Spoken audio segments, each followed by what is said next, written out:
Hello, Catherine. Welcome to How the Light Gets In.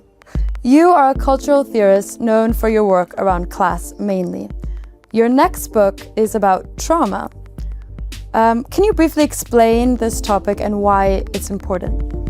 Well, I was really fascinated, but I should say appalled by the way in which trauma as an affliction and a concept has been instrumentalized by the liberal class of professionals, especially around the sort of very basis of their politics.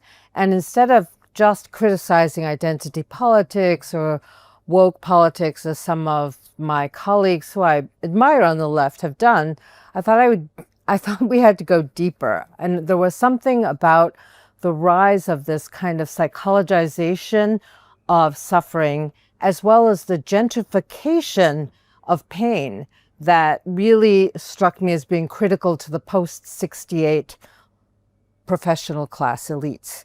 I was really interested in how this ideology around the question of trauma and recovery, because there's a real script in terms of that, dominated every single aspect of the culture industry. And the trauma objectification only accelerated since COVID and since, the rise of kind of liberalism, where trauma becomes content.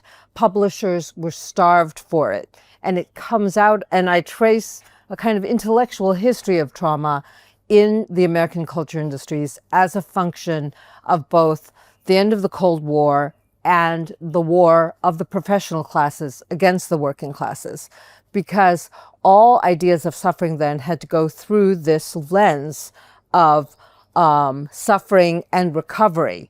And I was always interested in how Americans and Anglo-Americans, because we're all Puritans together, focus on sexual violence rather than economic violence. And so in the book, I make the argument that the liberals of today want to say that the greatest form of violence takes place in what I call the hidden abode of seduction, rather than what Marx called the hidden abode of production. Mm.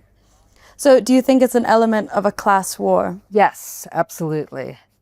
And I had someone do a LexisNexis search of the mention of trauma in American mainstream media. And in 1970, the graph is like here, and it goes up gradually. And after 1980, the Reagan Revolution, it starts to accelerate. After 2000, it's an exponential increase in the mention of the word throughout major mainstream media. You've given examples such as AOC's use of her traumatic experience, live streaming it on Instagram, and there are other celebrities who constantly come out with their traumas to be more relatable. Why do you think they're doing that?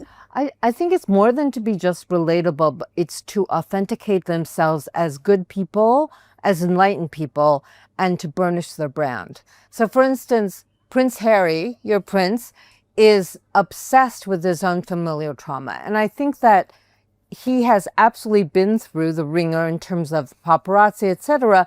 But he's also born into one of the world's oldest monarchies, one of the world's wealthiest families. And he, in collaboration with Oprah Winfrey, who takes up a large piece of the book, are leveraging their celebrity combined with their trauma to create a formula for branding, personal branding. And it was really unfortunate that AOC just went into this channel. And I really hope that for young leftists in the future, that they don't do that. Because I think that in order to have true political conflict and progress, we have to cordon off the personal. For younger people,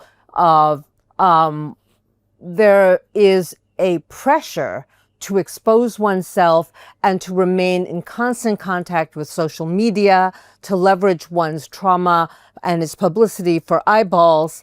And I think it's enormously destructive on the personal level and on the political level. And I know she has political ambitions. She's probably not listening to me, but I think that we have to return to a more objective and stoic, as well as determined and even, I'm not anti-violence, but militant idea of the left.